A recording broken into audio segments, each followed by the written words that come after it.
ओम शांति। 18/7/2023 के बाबा के मधुर महावाक्य।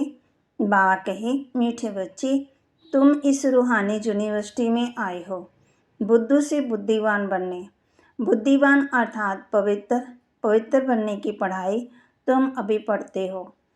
तुम इस रूहानी यूनिवर्सिटी में आए हो बुद्धू से बुद्धिवान बनने।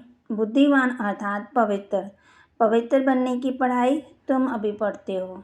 प्रश्न, बुद्धिमान बच्चों की मुख्य निशानी सुनाओ। जो बुद्धिमान बच्चे होंगे उनकी मुख्य निशानी क्या होगी? उत्तर, बुद्धिमान बच्चे ज्ञान में सदा रमन करते रहेंगे। उन्हें मौलाई मस्ती चढ़ी हुई होगी। उनकी बुद्धि में सारे सृष्टि चक्र की नॉलेज रहती है। नशा रहता है कि हमारा बाबा हमारे लिए परम धाम से आया हुआ है। हम उनके साथ परम धाम में रहते थे। हमारा बाबा ज्ञान का सागर है। हम अभी मास्टर ज्ञान सागर बने हैं। हमें वे मुक्ति जीवन मुक्ति का वर्षा देने आए हैं। गीत कौन आया मेरे मन के द्वारे। ओम शांति। जीव की आत्मा जानती है कि हमारा परम पिता परमात्मा हमको सम्मुख पढ़ा रहे हैं, वह राजयोग सिखला रहे हैं। तो जैसे कि ये ईश्वरीय यूनिवर्सिटी ठहरी। यूनिवर्सिटी इसको क्यों कहते हैं? ऐसे नहीं कि और जो भी सब यूनिवर्सिटी हैं वह यूनिवर्स के लिए है, नहीं। जैसे विलायत में यूनिवर्सिटी है, परंतु वहाँ हैं गोरे तो काले लोगों को आने का अलाउ नहीं करते, तो वे यूनिवर्स के लिए तो ठहरी नहीं, तो उनको यूनिवर्सिटी नहीं कहेंगे। यहाँ तुम बच्चे जानते हो ये सच्ची ईश्वरीय यूनिवर्सिटी है, परंतु कोई भी समझ नहीं सकते हैं क्योंकि बुद्धू हैं। बुद्धू को बुद्धिवान बाप ही बनाते हैं। कहते हैं ना, बुद्धिवानों का बुद्धिवान कौन है? भगवान। मनुष्य बुद्धिवान के आगे माथा झुकाते हैं। देवी देवताओं को, सन्यासियों आदियों को उनके आगे झुकाते हैं ना। सन्यासी पवित्र हैं तो जरूर बुद्धिवान ठहरे। पवित्रता को अच्छा मानते हैं। ये विकार ही मनुष्य को हैरान करते हैं, दुखी करते हैं। इसलिए पवित्र रहने वाले सन्यासियों को गृहस्थी लोग बुद्धिवान समझते हैं और उनके चरणों में झुकते हैं। बस सन्यासी लिबास में देखा तो झट माथा झुकाएंगे। अब भी दोनों का मान कम हो गया है, इसलिए संभल कर कदम उठाते हैं। आगे तो सन्यासियों को देख झट ऑफर करते थे, स्वामी जी हमारे घर चलो। अब भी तो टू मच हो गए हैं और तमम प्रधान बन पड़े हैं। इसलिए जो बहुत नामी ग्रामी हैं उनका ही मान होता है। बड़े आदमी भी उनको माथा झुकाती हैं। क्यों? पढ़े लिखे तो सन्यासी से भी जास्ती हैं, परंतु वे पवित्र हैं, सन्यास किया है, इसलिए बुद्धिवान माने जाते हैं। अब भी तुम बुद्धिवान बनते हो। तुम अब भी रचयिता और रचना के आदि मत्यंत को जानते हो, परंतु तुम्हारे में सभी को इतना नशा नहीं है। बाबा कहे, नशा चढ़ने में टाइम बहुत लगता है, पूरा नशा तो अंत में ही रहता है। अभी जितना तुम पुरुषार्थ करते हो उतना नशा चढ़ता जाता है। निरंतर ये याद रहना चाहिए, हम आत्मा का बाप परमात्मा आया हुआ है, हमको पढ़ा रहे हैं विश्व का मालिक बनाने। तो पुरुषार्थ करने की शुभ चिंता होनी चाहिए। सभी को वे चिंता नहीं रहती है। यहाँ सुनते नशा चढ़ता है, यहाँ से बाहर गए तो नशा कम हो जाता है। नंबरवार है ना, हम आत्मा का बाप आया है, हम उनके पास परम धाम में रहते थे, ऐसे और कोई नहीं समझाते हैं। साधु सन्यासी आदि पवित्र हैं, तुम्हारे में भी नंबरवार है। सभी को ये निश्चय नहीं बैठा है कि हमारा परमपिता परमात्मा ज्ञान का सागर है, जीवन मुक्ति दाता है, जो हमको स्वर्ग का मालिक बनाते हैं। यहाँ से पाँव बाहर निकला तो भूल जाते हैं और खुशी गुम हो जाती है। नहीं तो तुम बच्चों को कितनी खुशी रहनी चाहिए। मैंने भी इस तन का आधार लिया है, नहीं तो राजयोग कैसे सिखलाऊं? मुझे अपना शरीर नहीं है। मंदिरों में देखेंगे तो सबको अपना शरीर है, मैं तो अशरीरी हूँ और सभी को अकारी व साकारी शरीर मिला हुआ है, मेरा शरीर नहीं है। ये शिव बाबा कहते हैं, सोमनाथ का मंदिर है ना, शिव के मंदिर में जहाँ भी जाओ वहाँ निराकारी रूप है, सिर्फ नाम अलग अलग कर दिए हैं। ये तो जानते हो आत्मा परम धाम से आती है, अलग अलग पाठ अलग अलग शरीर धारण कर पाठ बजाती है। मैं इस 84 के चक्कर में नहीं आता हूँ, मैं हूँ परम धाम में रहने वाला। शिव बाबा कहे इस शरीर में आया हूँ। तुम कहेंगे निराकार फिर कैसे आते हैं? हाँ आ सकते हैं, तुम लोग पितर खिलाते हो तो आत्मा आती है ना, शरीर तो नहीं आता है। आत्मा प्रवेश करती है, समझते हैं आत्मा दूसरे शरीर में प्रवेश करती है। कोई को भूत की आत्माएं बहुत चंचल होती है तो बहुत नुकसान करती है। आत्मा शरीर में आती तब कुछ कर सकती है, उसे वहाँ कहते कोई तो बहुत अच्छी आत्मा होती, अशुद्ध आत्मा भी प्रवेश करती है। तुम बच्चों को अनुभव है कि कैसे अशुद्ध आत्मा भटकती है, जब तक उनको अपना शरीर मिले। शुद्ध आत्मा भी आती, ये भी ड्रामा में नोंद है। जो कुछ पास हुआ ड्रामा का खेल, बाप समझाते हैं। मैं आकर के साधारण बूढ़े तन में प्रवेश करता हूँ। जरूर अनुभवी का शरीर चाहिए। ब्रह्मा का नाम मशहूर है ना, ब्रह्मा की राय भी मशहूर है। ब्रह्मा को फिर कहाँ से राय मिली? ब्रह्मा है शिव बाबा का बच्चा, तो उनकी है श्रीमत, तो जरूर मुख्य श्रीमत ब्रह्मा की होनी चाहिए, जिसमें बाप प्रवेश करते हैं। भारतवासी इन बातों को नहीं जानते, वे तो समझते हैं सब एक ही है, श्री कृष्ण शिव आदि सब एक ही है। श्री कृष्ण को महात्मा योगेश्वर कहते हैं, परंतु क्यों कहते हैं ये तो समझते नहीं है। बाबा कहे श्री कृष्ण की आत्मा भी ईश्वर द्वारा योग सीख योगेश्वर बन रही है। कितना गुप्त राज है। मनुष्य तो कह देते हैं परमात्मा नाम रूप से न्यारा है, उनका शरीर है ही नहीं है, परंतु तुम तो कहते हो ना सोमनाथ का मंदिर शिव का अवतरण का यादगार। जरूर पहले शिव बाबा आया हुआ था और अब आया हुआ है। फिर द्वापर में उनकी भक्ति शुरू होती, शिवरात्रि मनाते हैं। बाप बैठ समझाते, तुम आत्मा परम धाम से आई हो पाठ बजाने। आत्मा विनाशी है, इसमें 84 जन्मों का पाठ भरा हुआ है।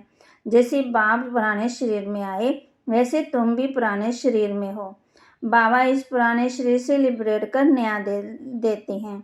युक्ति बतलाते हैं ना कि कोड़ी तुल्ले से हीरे तुल्ले कैसे बने, गाते भी है ना माशूक एक है। बाप कहते हैं मैं परम धाम का रहवासी हूँ, तुम भी परम धाम के रहने वाले हो। मैं पुराने से पुराने शरीर में आया हूँ, तुम्हारा भी 84 जन्मों का अंत ये पतित तन है। तुम भी अपने को आत्मा समझो। हमने 84 जन्म भोग पूरे किए हैं, अभी फिर नई दुनिया में हमको नया शरीर मिलेगा, तो कितनी खुशी में रहना चाहिए। नंबरवार है, कोई तो बिल्कुल ही भागती डल बुद्धि है, माया ने बिल्कुल ही पत्थर बुद्धि बना दिया है। जैसे गर्म तवे पर पानी डालो तो बिल्कुल ही सूख जाएगा, ऐसे तत्ते तवे पर। अरे तुम अपने को सिर्फ आत्मा बाप की संतान समझो, वे भी नहीं समझते। अगर समझते तो बाबा कहते क्यों जाते, भगवंती क्यों होते। माया बड़ी ज़बरदस्त है, कोई गफलत की तो माया थप्पड़ मार देगी। अरे बाबा आया है वर्षा देने, फिर भी तुम भिखारी बनते हो, बड़ा ज़बरदस्त थप्पड़ लगाती है। बाप तो थप्पड़ नहीं मारेंगे ना, माया थप्पड़ मार मुंह फेर देती है। ऐसे बहुत माया के थप्पड़ खाते रहते हैं। माया भी कहती है तुम बाप को याद नहीं करते हो तो मैं मारती हूँ। माया को हुक्म मिला हुआ है बुद्धिहीन को बुद्धिवान बनाना, तो क्यों नहीं सर्विस करते। क्या अब तक माया के मोचरे खाते रहना है? बहुत मोचरा खाते रहते हैं, कोई का क्रोध कोई का मोह। बाप कहते हैं सब कुछ सरेंडर कर ट्रस्टी हो रहो। विकार भी दान में दे दिया ना, तो बाबा कहते इन विकारों को क्यों याद करते। विकार हमें दुख देते हैं, विकारों का कोई रूप नहीं है। धन के लिए कहेंगे ट्रस्टी हो रहो। बल बाबा कहते ईश्वरीय कार्य में लगाना, परंतु बहुत संभल से, घर में भी संभल के चलना। बाप की श्रीमत से पैसे से कोई ऐसा भी कर्म नहीं करना, नहीं तो उनका बोझ सारा तुम्हारे सिर पर चढ़ेगा। माया बड़ी तमोप्रधान है, वह भी जानती है। ये बाप को ठीक रीति याद नहीं करते हैं, इसलिए इनको मारो थप्पड़। माया कहती है अगर बाप और वर्षे को याद नहीं करेंगे ना तो मैं थप्पड़ मार दूंगी। बहुत बच्चे लिखते भी हैं बाबा माया ने थप्पड़ मार दिया। बाबा भी लिखते हैं हाँ बच्चे माया को हुक्म मिला हुआ है खूब थप्पड़ मारो। क्योंकि तुम मेरा बनते नहीं हो। तुमको सदा सुखी बनाने आया हूँ, तो भी तुम बच्चे याद नहीं करते हो। है भी बड़ा सहज, परंतु टाइम लगता है। नहीं तो बाप और वर्षे को याद कर खुशी का पारा चढ़ जाना चाहिए। आखिर में याद करते करते हिचकी आए, बस हम बाबा के पास चला जाता हूँ, फिर आ जाऊँगा स्वर्ग में, एकदम जैसे मोलाई बन चले जाएंगे ना। अच्छा, ये तो कोई नहीं जानते, आत्मा आशिक है परमपिता परमात्मा की। सच्चे सच्चे आशिक तुम हो। आधा गलत, तुम आशिक बन माशूक को खूब याद करते हो, परंतु ये जानते नहीं आत्मा परमात्मा पर आशिक होती है। वह तो कह देती आत्मा सो परमात्मा, परमात्मा सो आत्मा। यहाँ तो बहुत फर्क है। तुम जानती हो परमात्मा है माशूक, वह पवित्र सोल हमको कितना खूबसूरत बनाती है। हम आत्मा गंदी बनने से जेवर भी गंदे बन पड़े हैं। बाबा आए हैं फिर गोरा बनाने, फिर शरीर भी गोल्डनिश मिलेगा। खाद सोने में डालते हैं ना। अब देखो, ये मंदिर है आदिदेव का, उनका नाम कोई ने महावीर रख दिया, अर्थ कुछ नहीं जानते। बाबा कहे हनुमान को भी महावीर कह देते, अब कहाँ हनुमान, कहाँ फिर आदिदेव को भी महावीर कह देते। जैनी महाराज मुनि ने भी कुछ कहा, वह चल पड़ा। आजकल तो रिद्धि सिद्धि भी बहुत हो पड़ी है, ये बाबा सबको जानते हैं। बहुत मेहनत करते हैं, हाथ से केसर निकालते हैं, मनुष्य समझते हैं बस कमाल है, जट फॉलोअर्स बन जाते हैं। रिद्धि सिद्धि वालों ने के तो ढेर फॉलोअर्स हैं, यहाँ तो वह बात नहीं है। बाबा कहते मैं 5000 वर्ष पहले माफिक आया हूँ, ऐसे कोई कह ना सके। बच्चे कहते हैं बाबा 5000 वर्ष पहले हम आए थे, आपसे स्वर्ग का वर्षा पाया था। अब फिर परमपिता परमात्मा शिव के बच्चे आकर बने इस ब्रह्मा द्वारा। दुनिया है कलयुग में, कलयुग में ब्राह्मण कहाँ से आए? ब्राह्मण तो संगम पर चाहिए, पैर और चोटी संगम हुआ ना, शूद्र और ब्राह्मण का संगम। शूद्र से भी ब्राह्मण बनते, ये 84 का चक्कर कोई नहीं जानते। तुम जानते हो हम ब्राह्मण हैं, ब्रह्मा की औलाद, प्रैक्टिकल में बने हैं। उन ब्राह्मणों को तुम कह सकते हो, तुम ब्राह्मण अपने को ब्रह्मा की औलाद कहलाते हो। अच्छा, ब्रह्मा का बाप कौन है बता नहीं सकेंगे। आ कहे डिब्बी में ठीकरी, बस हम ब्राह्मण ही भगवान हैं, तुम सब भक्त थे। अब कहते हैं तुम लक्ष्मी को वरने लायक बन रहे हैं, इसमें पुरुषार्थ चलता। समझो हम परम धाम से आए हैं, अभी बाबा फिर वापस ले जाने के लिए आए हैं। बाबा भी पुराने तन में आए हैं, हम भी पुराने तन में हैं। बाप कहते हैं हमको भी पुराना तन लेना पड़ता है। अब मुझ बाप को याद करो तो विक्रम विनाश होंगे। टाइम भी देते हैं, पांडव गवर्नमेंट की सर्विस कम से कम 8 घंटा होनी चाहिए। राजयोग सिखलाना है, शंखध्वनि करनी है। तुम श्रीमत से भारत को खास और दुनिया को आम स्वर्ग बनाते हो। स्वर्ग में से तुम आते हो और धर्म वाले नहीं आते हैं। ब्राह्मण, देवता, क्षत्रिय, वैश्य, शूद्र, इसको विराट स्वरूप कहा जाता है। एक विराट रूप का चित्र बनाना चाहिए तो मनुष्यों को सहज समझ में आए। बाबा कहते विष्णु को विराट रूप में ले आए। चित्र तो जरूर चाहिए। स्कूल में चित्र रखते हैं ना, नहीं तो बच्चा क्या जाने हाथी क्या है, घोड़ा क्या है, चित्रों पर दिखाते हैं। तो ये भी 4 युग है, अब कल युग है, जरूर चक्कर फिरेगा। ब्राह्मण तो संगम पर होते हैं, बाकी है जिस्मानी ब्राह्मण पंडे, वह ब्रह्मा मुख वंशावली नहीं। ब्रह्मा मुख वंशावली को तो दादे से वर्षा मिलता है, उन ब्राह्मणों को वर्षा कहाँ मिलता है? इन बातों को तुम्हारे में भी नंबरवार समझ सकते हैं। अच्छा, मीठे मीठे सिक्की लदे बच्चों प्रति माता पिता बाप दादा का याद प्यार और गुड मॉर्निंग। रूहानी बाप की रूहानी बच्चों को नमस्ते। रूहानी बच्चों की रूहानी बाप दादा को दिलवा जान सिकवा प्रेम से नमस्ते। धारणा के लिए बुद्धि से सब कुछ सरेंडर कर ट्रस्टी हो रहना है, बहुत संभाल से श्रीमत अनुसार हर कार्य करना है। बुद्धि से सब कुछ सरेंडर कर ट्रस्टी होकर रहना है, बहुत संभाल से श्रीमत अनुसार हर कार्य करना है। बाबा और वर्षे को याद कर अपार खुशी का अनुभव करना है। बाबा की याद में मोलाई बन जाना है, सच्चा आशिक बनना है। वरदान, समाने और समेटने की शक्ति द्वारा एकाग्रता का अनुभव करने वाले सार स्वरूप भव। समाने और समेटने की शक्ति द्वारा एकाग्रता का अनुभव करने वाले सार स्वरूप भाव। देह के संबंधों व पदार्थों का बहुत बड़ा विस्तार है। सभी प्रकार के विस्तार को सार रूप में लाने के लिए समाने व समेटने की शक्ति चाहिए। सब प्रकार के विस्तार को एक बिंदु में समा दो। मैं भी बिंदु, बाप भी बिंदु, एक बाप बिंदु में ही सारा संसार समाया हुआ है। तो बिंदु रूप अर्थात सार स्वरूप बनना माना एकाग्र होना।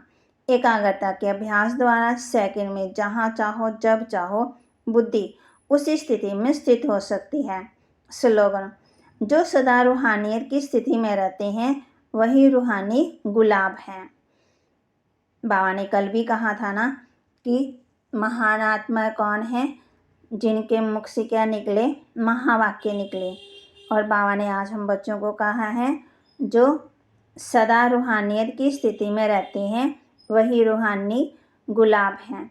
बाबा कहते हैं गुलाब कौन बन सकता है, कांटों के बीच में रहते हुए भी क्या बनना है, गुलाब बनना है।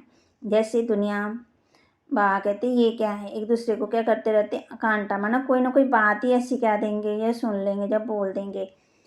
तो बाबा कहते बाबा हम बच्चों को क्या बनाने के लिए आए हैं, गुलाब। तो बाबा कहते हम बच्चों को क्या बनना है, रूहानी गुलाब। ओम शांति।